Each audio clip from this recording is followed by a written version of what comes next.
Bienvenue à cette semaine à l'école, Carlo Coccaro avec vous et c'est le premier épisode de la deuxième saison et on vous a réservé des belles nouveautés. Cette année, on ajoute des panels d'experts qui vont débattre pour vrai, des nouvelles chroniques et on part aussi en tournée des partis politiques pour les entendre parler d'éducation et ce qu'ils ont à nous proposer à quelques semaines des élections au Québec. Et aujourd'hui, c'est notre rentrée. Et pour l'épisode, on a deux habitués du balado, Égide Royer et Marc-André Girard, qui viennent nommer leur priorité numéro 1 pour cette année. Et plus tard, on reçoit Joviane Bédard, une enseignante de 6e année, qui a passé une année complète à écrire chaque soir ce qui se passe vraiment dans sa classe. Et restez jusqu'à la fin parce que j'ai une annonce à vous faire, quelque chose qu'on prépare depuis des mois. Et l'épisode d'aujourd'hui est propulsé par WorkU de Nureka, l'aide technologique par excellence pour la lecture et l'écriture. Et grande nouvelle pour la rentrée, la prédiction de mots inclut maintenant la prédiction phonologique. Donc, l'élève qui écrit un peu plus au son, WorkU va quand même lui proposer les mots qu'il veut peut-être écrire. Un essai gratuit de 30 jours est disponible au nureka.co. Allez, on commence ça maintenant.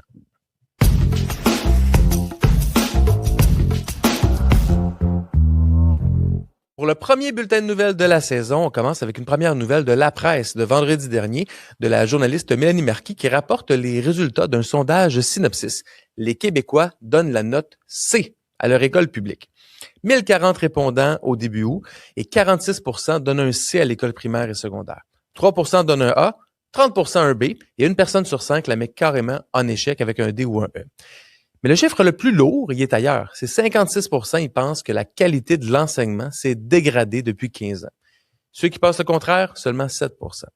Donc, 8 fois plus de personnes pensent que ça se détériore que l'inverse. Le sondeur lui-même, Yuri Rivet, s'est dit pas mal étonné.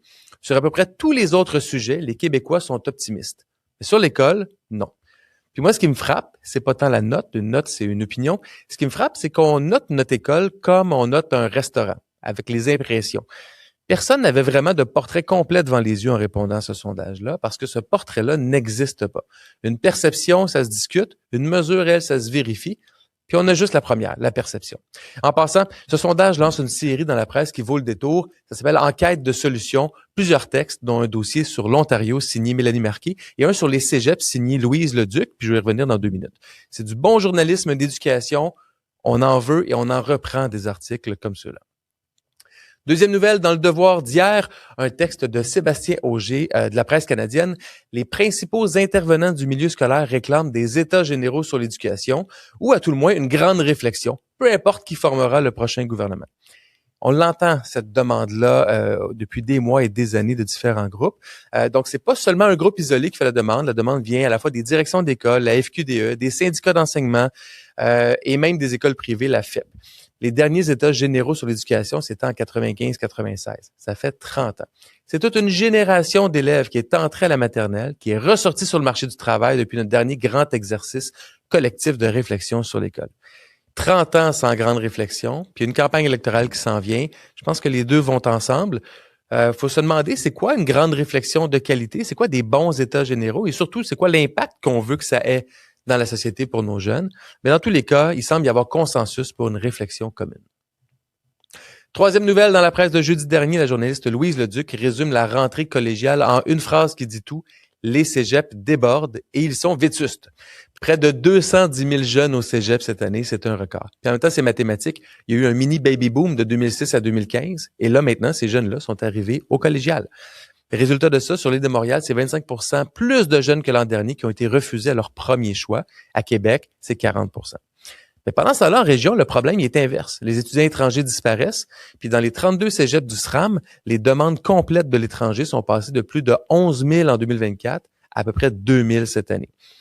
Donc, ce que ça fait, c'est qu'on refuse du monde à Montréal et à Québec, faute d'espace, pendant que des classes se vident en région, faute de monde. Deux crises contraires dans un même réseau avec la même étiquette cégep. Ajoutez que la vérificatrice générale le disait en 2024, les 2/3 des cégeps sont en mauvais état. Saint-Laurent vient de fermer une 3e aile d'urgence, celle des laboratoires. Un record d'étudiants, c'est une bonne nouvelle, mais encore faut-il qu'un toit qui tienne au-dessus.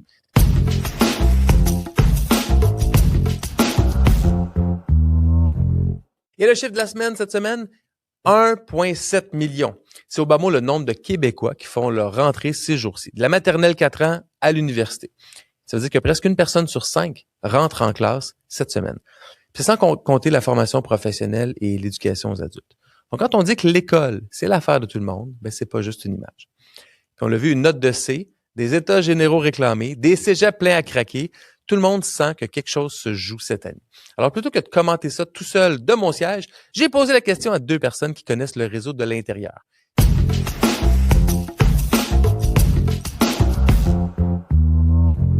C'est la semaine de la rentrée et j'ai réuni 2 experts pour une question très, très simple. C'est quoi votre priorité numéro 1 cette année? Égide Royer, psychologue et spécialiste de la réussite éducative de l'Université Laval, et Marc-André Girard, professeur en gestion de l'éducation et changement organisationnel à l'UQAM. Bonjour à vous deux, bienvenue au balado. Bonjour Carlo. Salut. En une phrase, je vais commencer avec toi, Égide. C'est quoi ton enjeu numéro 1 pour cette rentrée? Mon enjeu numéro 1, c'est devenu le fait que l'école doit accueillir et, si possible, faire persévérer tous les jeunes. 2 aspects bien précis. On se retrouve encore, on a atteint 4000 jeunes en bris de service, là, sans service scolaire d'éducation l'an passé. Et l'autre élément, j'ai toujours 10 000 jeunes au Québec qui abandonnent l'école sans aucun diplôme chaque année. Donc, si j'avais un enjeu, c'est de m'assurer déjà dès le début d'année scolaire que je garde tout mon monde dans mes écoles et que je les amène à la réussite. Toi, Marc-André, ton principal enjeu de la rentrée? Ce que j'aurais comme défi, c'est de passer de des ressources humaines à ce qu'on pourrait appeler une permaculture humaine. Je m'explique rapidement. Donc, ressources humaines, ça sonne exploitation. On est rendu, tu parlais de 2000, je sais pas combien d'enseignants qui manquent. Il y en a beaucoup qui quittent également. Ça, c'est pour les enseignants. En direction, il y a un problème de rétention également. On a de la difficulté à attirer les gens en éducation. Alors, c'est se questionner, est-ce qu'on presse trop de citron en termes de ressources humaines ou peut-être qu'on pourrait plus se centrer sur une pérennisation des relations qui sont de qualité, ou est-ce qu'on met beaucoup plus l'accent sur la qualité des relations qu'on tisse avec tout le monde, que ce soit avec des élèves, avec des parents et surtout aussi avec des membres du personnel. Égide? Regarde, dans les choses qui vont mieux, il y a cette question-là du nombre d'enseignants qui nous manquait, là. On a une amélioration très, très nette, là. On est passé on arrive à peu près à 2500, 3000 présentement. Et ça s'est nettement amélioré, indépendamment du pourcentage qu'on donne, là. Ça pour te dire que dans les années 80, moi, j'avais énormément d'enseignants qui étaient des brevets B, des brevets C, qui allaient chercher de la formation. Et cette formation-là, pour avoir leur autorisation là, permanente d'enseigner, était donnée en milieu scolaire. Donc, on a eu beaucoup, c'est ressorti encore récemment, il y a beaucoup de créativité sur comment accueillir et former de nouveaux enseignants. Ça, la situation s'améliore. Mais ces statistiques-là cachent quelque chose, c'est que malgré les chiffres qui s'améliorent, c'est qui est dans nos écoles, qui est dans nos classes? Est-ce que c'est du personnel qui est qualifié ou c'est, je reprends un terme qui a été dit par un ministre de l'Éducation il n'y a pas si longtemps, un adulte dans une classe? Alors ça aussi, fait que les statistiques s'améliorent, mais on voudrait savoir qui est qualifié en mesure, ou en qualification, d'accord, parce qu'il y a des personnes qui font des changements de carrière puis qui sont en qualification aussi, mais qui est dans ces classes-là? Et Marc-André, Carlo, il va falloir aussi dédramatiser la question du non qualifié, là. Je te dis, j'ai passé plus que 25 ans en faculté d'éducation, puis j'ai continué à former des enseignants depuis ce temps-là par la suite. C'est pas parce que j'ai un baccalauréat en enseignement à l'université que je suis nécessairement un des meilleurs profs de mon école. Je peux très bien, moi, sortir avec une maîtrise ou une maîtrise en littérature, puis avoir travaillé dans des terrains de jeu quand j'étais plus jeune, avoir une bonne relation avec mes jeunes, puis être nettement supérieur que certains profs qui ont patenté, là, qui ont carrément la qualification et qui posent des problèmes. Parce que toutes les directions d'école ont eu à gérer des situations de profs dont le niveau de compétence, compte tenu qu'on n'a pas d'ordre professionnel au Québec, dont le niveau de compétence était douteux, puis qu'on déplaçait, qu'on tassait, qu'on changeait d'école pour rendre jusqu'à la retraite. Et ça, c'était du monde là qui était qualifié. Donc, il faut la dédramatiser aussi parce que c'est un passage obligé que d'accepter des jeunes enseignants qu'on va former en cours d'emploi. Tu as raison, Égide, mais je peux pas m'empêcher de penser que si tu prends une moyenne de 100 enseignants qualifiés qui ont un brevet, qui viennent de sortir de l'université, et 100 personnes qui ont une tolérance d'enseignement, puis qui sont même considérés comme qualifiés selon les nouvelles règles parce qu'ils sont inscrits dans un diplôme de 2e cycle, la moyenne de ceux qui ont un brevet va être meilleure que la moyenne de ceux qui n'ont pas de brevet. Puis pour les parents qui nous écoutent, je pense qu'ils la voient, la différence. Parce que c'est un peu comme, tu sais, des fois, faire décoller un avion, ça va, on a de l'aide, ça décolle. Puis dès les premières turbulences, c'est là que les compétences manquent, c'est là que l'expérience manque, c'est là que la capacité à faire des bonnes évaluations, faire de la bonne gestion de classe, à gérer les comportements dérangeants, à bien planifier son matériel, c'est là que ça devient problématique. Mais Carlo, ce qu'il faut faire, c'est protéger nos jeunes les plus vulnérables. Parce que c'est un passage obligé, on les a pas, les profs. Oui, on les a pas, t'as raison. Donc là, il s'agit d'être protégé. Il y a un aspect de protéger les jeunes les plus vulnérables. Maternelle 4 ans, maternelle 5 ans, première année. Je ne mettrais pas quelqu'un qui a une formation en littérature pour enseigner la lecture et l'écriture à des jeunes de première année. Il faut que je les protège. Adaptation scolaire. C'est pas l'ex-ministre Drainville qui disait que c'était les postes les plus faciles, ça? Ça, c'était facile à contredire dans le sens où, regarde, je te donne 24 jeunes, là, ou 22 jeunes, là, puis c'est l'apprentissage de la lecture et de l'écriture qui est fondamental. L'autre élément, si vous enseignez en première secondaire puis en deuxième secondaire, c'est nettement plus fragile. Entre autres, avec des jeunes qui ont plus de difficultés, ou le tiers de votre classe là, des retards scolaires, c'est pas mal plus exigeant. Là, vous devez pas mal plus protéger ça. Vous êtes en cinquième secondaire, mathématiques fortes, là, pour s'en va au cégep. Là. On se comprend bien. Ouais. Donc, comme direction d'école, Marc-André pourra le souligner, t'essayes, autant que faire se peut quand tu es capable, tu essaies d'aligner tes troupes là, de manière à protéger les plus vulnérables. Dernière chose peut-être par rapport à tout ça. Il y a un vieux sage qui m'a déjà dit dans une formation, il a dit on enseigne qui on est.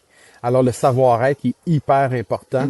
Effectivement, c'est pas parce que tu as un brevet d'enseignement ou tu as un doctorat en éducation que tu vas être le meilleur enseignant pour ces élèves-là. Marc-André, je voulais t'entendre sur quelque chose. J'avais hâte de te poser la question. C'est une petite révolution qui arrive dans nos écoles en 2026-2027, le décloisonnement budgétaire. La ministre de l'Éducation, Sonia Lebel, a annoncé en mars-avril dernier que dorénavant, on va passer de 261 mesures dédiées budgétaires à 37 pour redonner le pouvoir aux écoles de prendre les décisions qui concordent le plus avec les besoins du terrain. Dans un contexte où les directions d'école sont quand même en grande surcharge dans le contexte scolaire, mais en même temps, on leur donne plus de liberté budgétaire cette année. Est-ce que c'est vraiment une bonne nouvelle pour les milieux? C'est une bonne nouvelle, tant si longtemps que ça se vit de cette façon-là.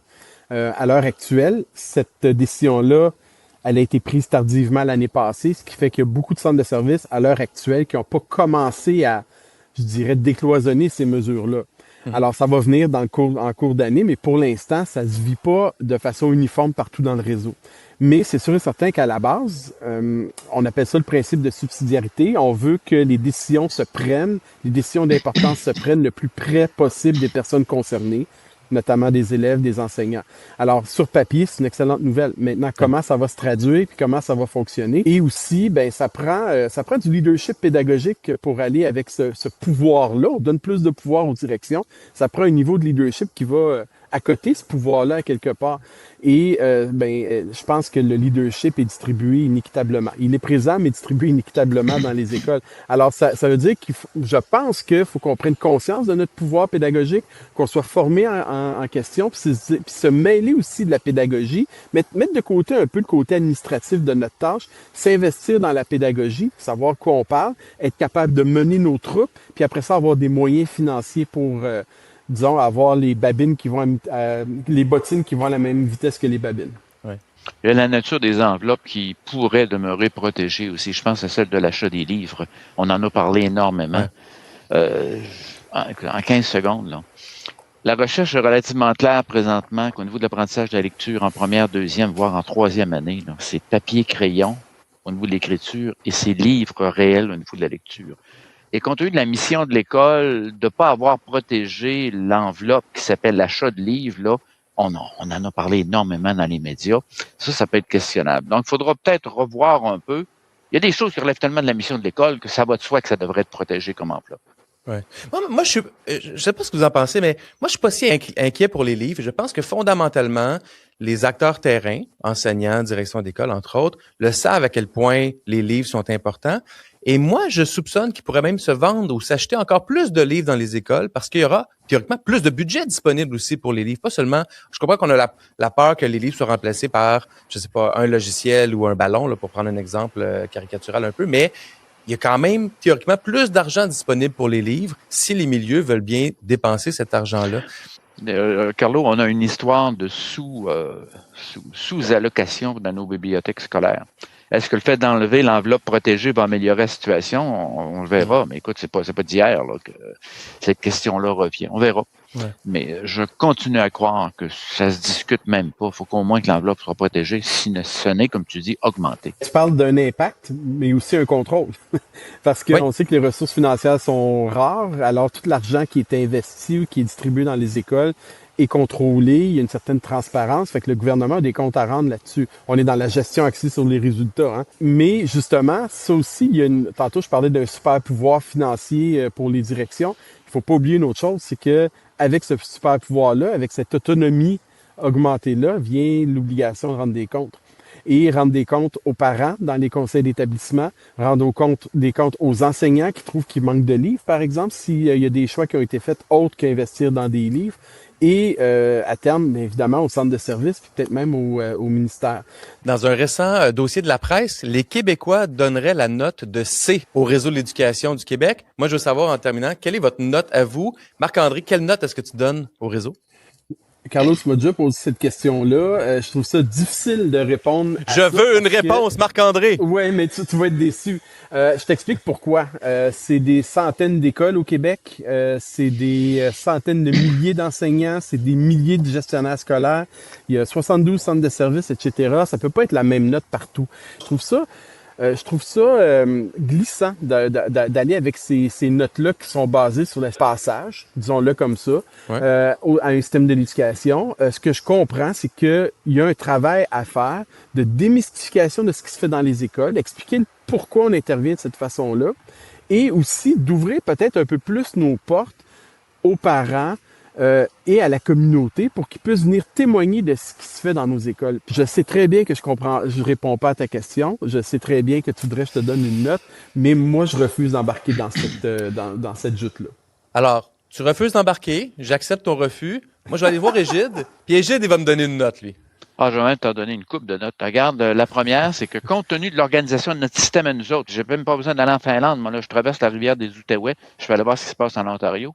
Compte tenu de l'organisation de notre système, l'école publique ordinaire, avec des taux de diplomation qui environnent 67-68% pour les garçons, plus fort chez les filles, puis avec des taux de sortie sans diplôme très élevés, c'est une note de C, de C-. Et c'est pas leur faute.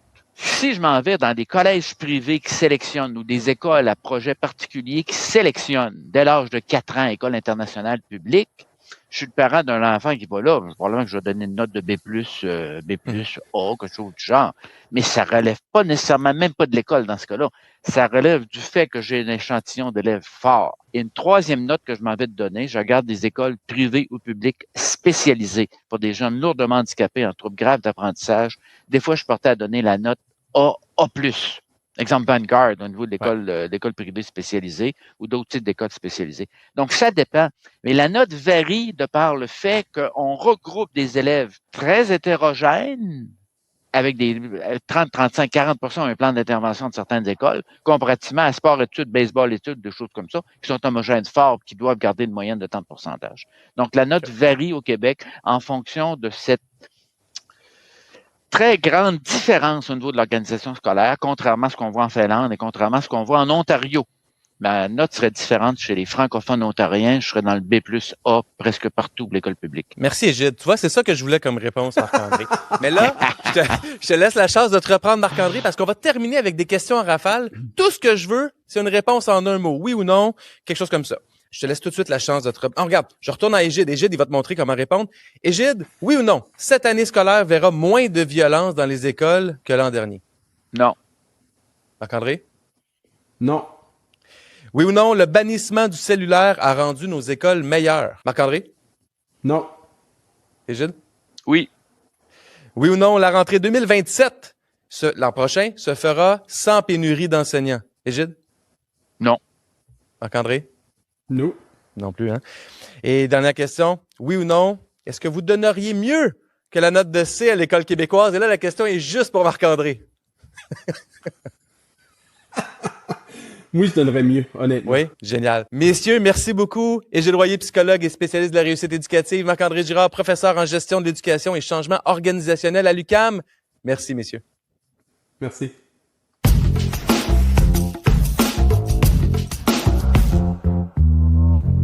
Le segment sur le terrain est présenté par WorkU de Nureka. Si vous avez dans votre classe ou à la maison un enfant qui bloque devant une page parce que les mots sortent pas comme ils sont dans sa tête, c'est exactement pour lui ou pour elle que WorkU existe. Et avec la nouvelle prédiction phonologique incluse dans WorkU, même un mot écrit au son devient un mot bien écrit si l'élève le choisit.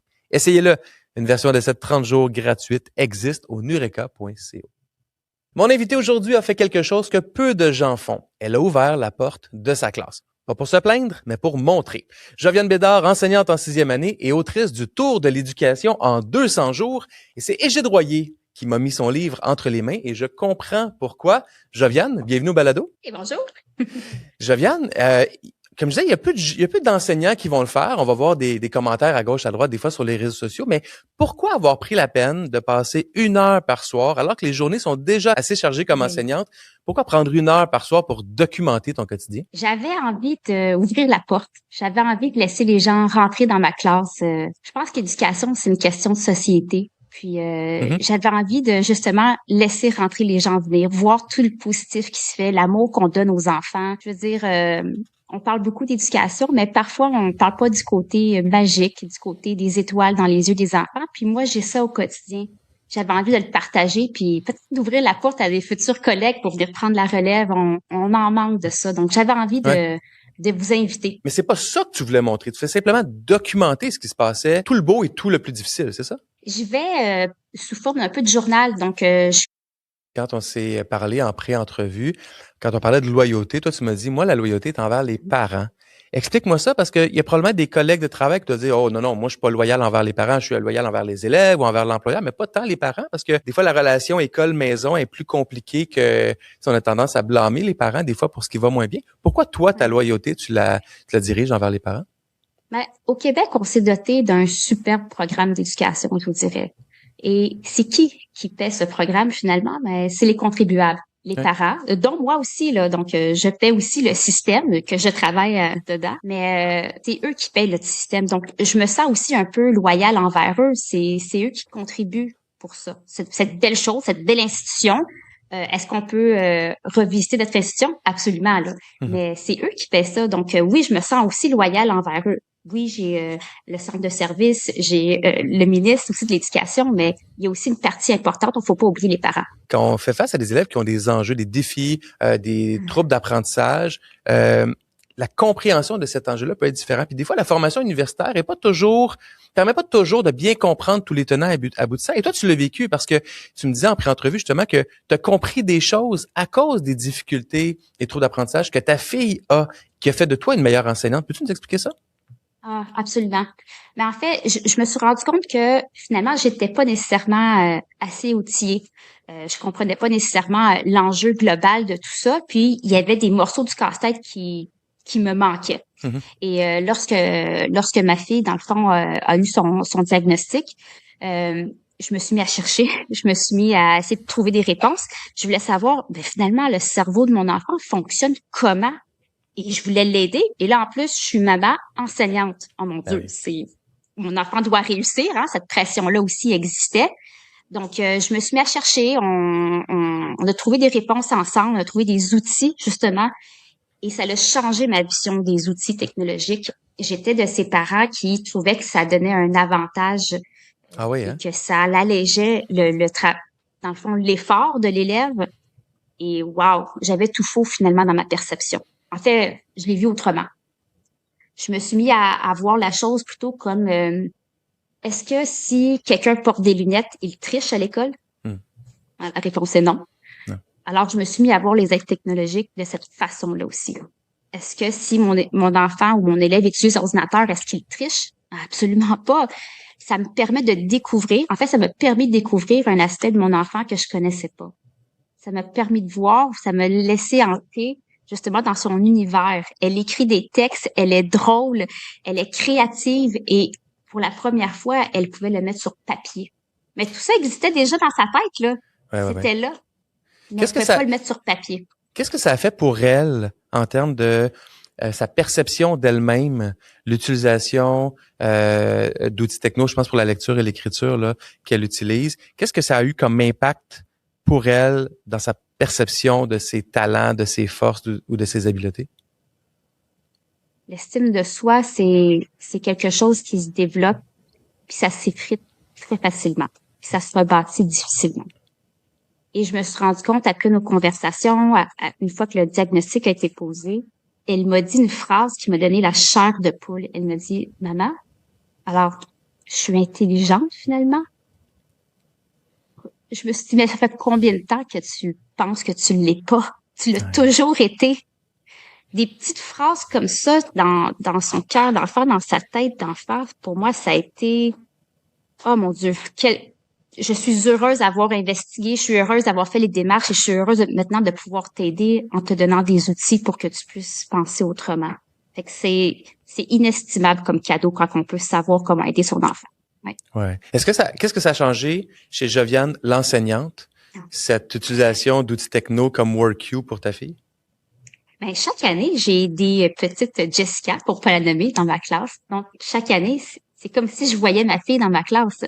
Donc, maintenant, je sais comment aider ces élèves-là. Un, je me suis formée. Deux, j'ai l'expérience du terrain, j'ai l'expérience à la maison. Je sais aussi le type de devoir à ne pas donner à la maison. Hein, c'est aussi, là, c'est comme tout un aspect, là, les devoirs, là, c'était un combat constant, puis Ben oui. pas parce qu'elle voulait pas, les cerveaux étaient saturés à la fin de la journée, puis je comprends. Donc, tout ça m'a permis d'être une meilleure enseignante parce que ce que je demande à ces élèves-là est maintenant différent, mais pas moins demandant. Je suis pas moins exigeante envers ces élèves. Et moi, un thème qui m'intéresse beaucoup, c'est la réussite des garçons et comment l'école est adaptée ou pas aux garçons. Puis quelque chose que tu fais qui est vraiment intéressant à explorer ensemble, c'est tu vas souvent séparer les garçons des filles dans ta classe. Je suis vraiment, vraiment curieux de savoir pourquoi tu fais ça.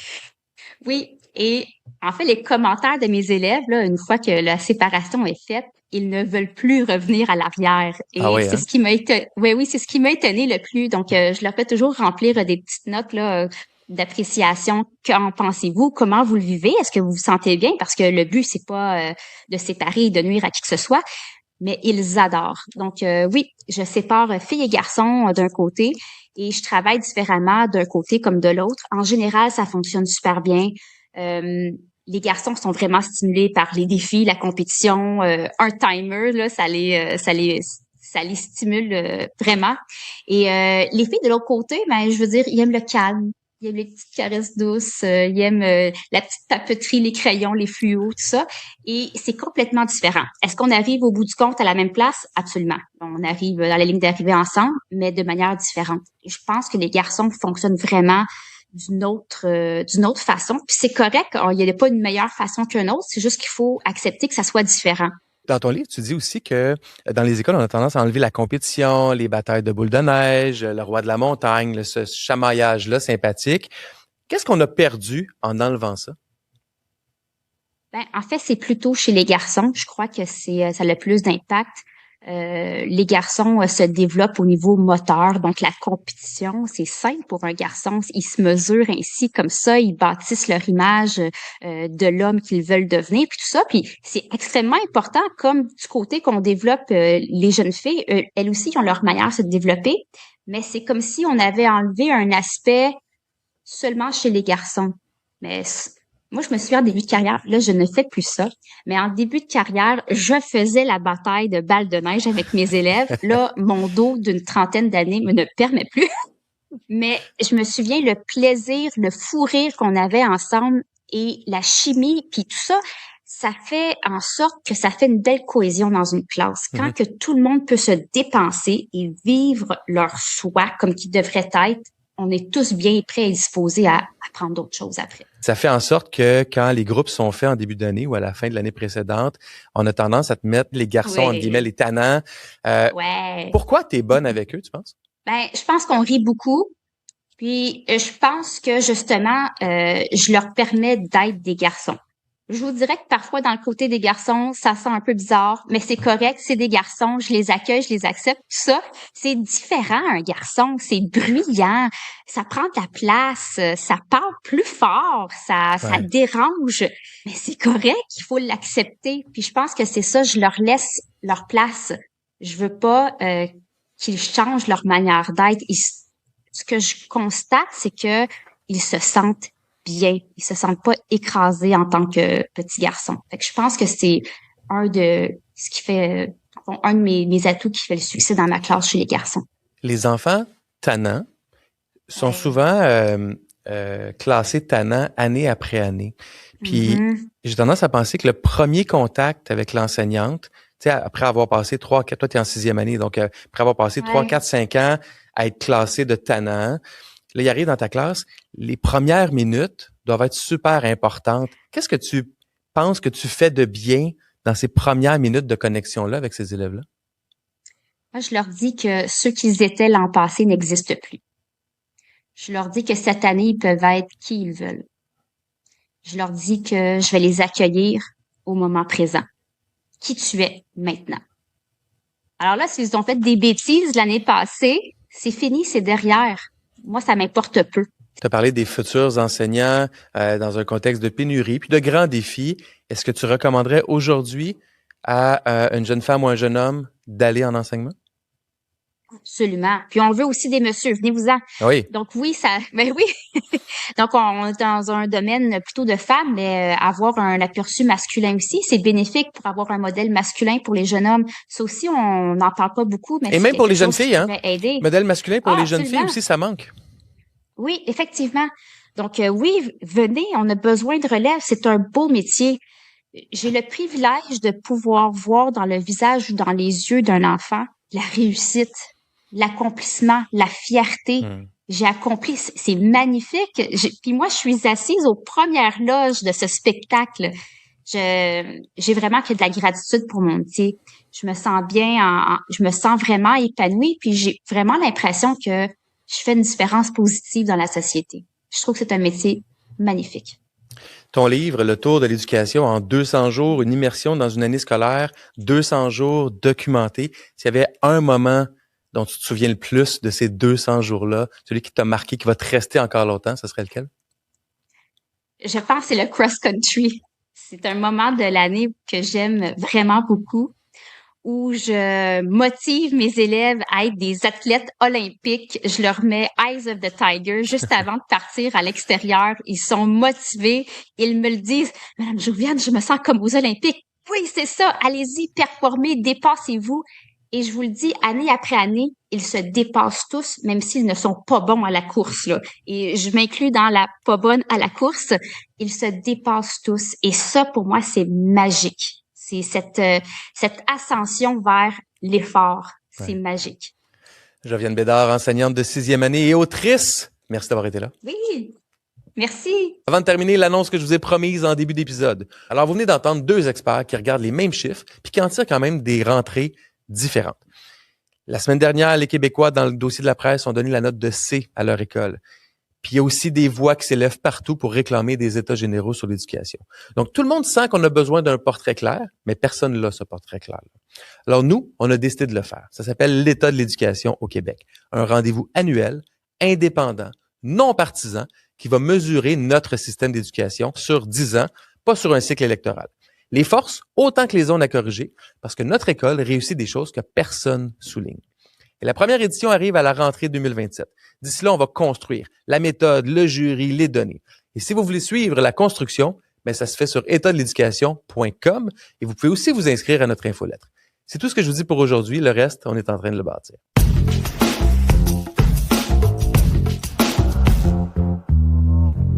L'étoile de la semaine, cette semaine, c'est pas une personne, c'est une équipe. La Cantine pour tous. Si vous ne les connaissez pas, c'est un organisme sans but lucratif qui regroupe des cuisines communautaires et des traiteurs d'économie sociale partout au Québec avec une idée simple, que chaque enfant mange un vrai dîner à l'école, peu importe le revenu des parents.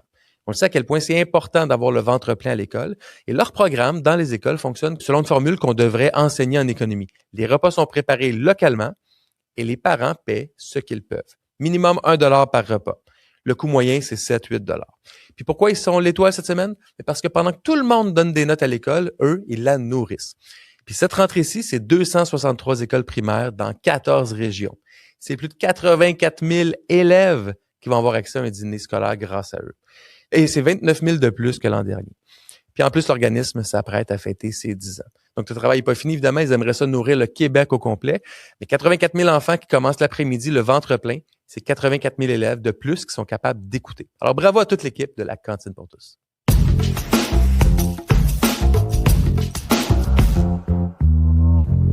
C'est une chose aujourd'hui, c'est celle-là. 2 experts, une enseignante et 1 million de parents ont regardé la même école cette semaine, puis personne n'a vu exactement la même chose. C'est pas de la mauvaise foi, c'est de l'absence de portrait. Et un portrait, ça se construit, et là, on vient de commencer aujourd'hui. Une seule chose à faire cette semaine, étatdeléducation.com et inscrivez-vous à l'infolettre.